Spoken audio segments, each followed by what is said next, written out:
Aduh, hari ini cuacanya sangat panas ya. Tidak juga kok, soalnya hari ini aku memakai baju berwarna putih. Memangnya apa hubungannya warna baju dengan panas? Ada dong, saat kamu memakai baju berwarna hitam, maka bajumu akan menyerap panas lebih banyak dari baju berwarna putih.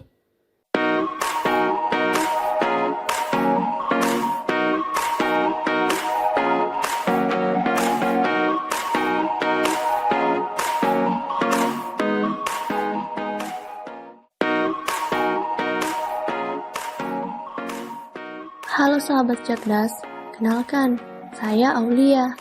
Pada kesempatan kali ini, kita akan membahas mengenai perpindahan kalor. Tapi sebelum itu kita harus tahu dulu, apa itu kalor? Kalor adalah perpindahan energi panas dari benda yang bersuhu tinggi ke benda yang bersuhu lebih rendah. Pada perpindahan kalor terbagi atas 3 macam, yaitu konduksi, konveksi, dan radiasi. Saat kamu menuangkan teh panas ke dalam gelas, teh yang panas itu bersentuhan dengan gelas. Panas dari teh membuat gelas menjadi ikut panas. Itu berarti kalor berpindah dari teh panas ke gelas. Teh panas yang bersuhu tinggi dan gelas yang bersuhu rendah. Perpindahan kalor seperti inilah yang disebut dengan konduksi. Secara ilmiahnya sih dapat dikatakan kalau benda yang dipanaskan, maka partikel penyusunnya akan bergerak. Jika seluruh partikelnya bergerak, itu berarti mereka akan saling bertumbukan dan terus memantul. Pemantulan inilah yang membuat gerakan partikel semakin cepat dan akhirnya suhu benda menjadi tinggi. Karena itulah konduksi disebut perpindahan panas tanpa disertai dengan perpindahan partikelnya.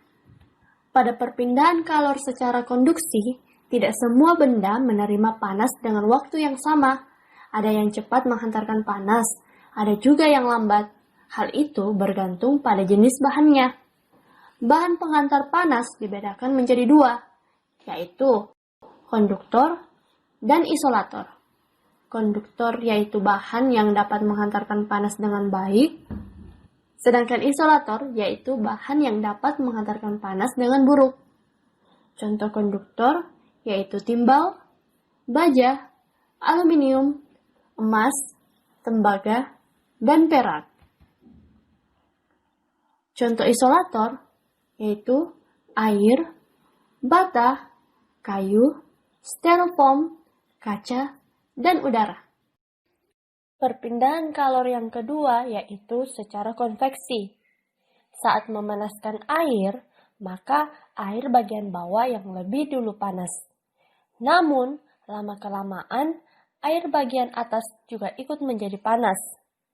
Hal ini terjadi karena saat air bagian bawah mendapatkan kalor dari panas, partikel air memuai sehingga menjadi lebih ringan dan bergerak naik. Lalu bertukar dengan partikel air dingin ke bagian bawah membentuk sebuah aliran. Pola aliran inilah yang membentuk arus konveksi. Konveksi adalah perpindahan kalor dari satu tempat ke tempat lain bersama dengan gerak partikel-partikel bendanya. Contoh peristiwa konveksi lain yaitu angin laut dan angin darat. Angin laut terjadi pada siang hari di pesisir. Daratan lebih cepat panas daripada lautan. Karena itulah udara di daratan bergerak menuju ke lautan. Dan udara lautan berpindah ke daratan, maka terjadilah angin laut. Angin darat terjadi pada malam hari di pesisir. Daratan lebih cepat mendingin daripada lautan. Karena itulah udara di lautan yang lebih hangat bergerak ke daratan dan digantikan oleh udara di daratan. Maka terjadilah angin darat. Perpindahan kalor yang ketiga yaitu secara radiasi. Radiasi adalah perpindahan kalor tanpa memerlukan zat perantara atau medium. Oleh karena itulah, kalian akan merasa panas saat berjalan di tengah hari yang cerah. Setiap benda dapat memancarkan dan menyerap radiasi kalor, yang besarnya bergantung pada suhu benda dan warna benda. Ada beberapa keadaan dalam perpindahan panas secara radiasi, yaitu yang pertama, warna.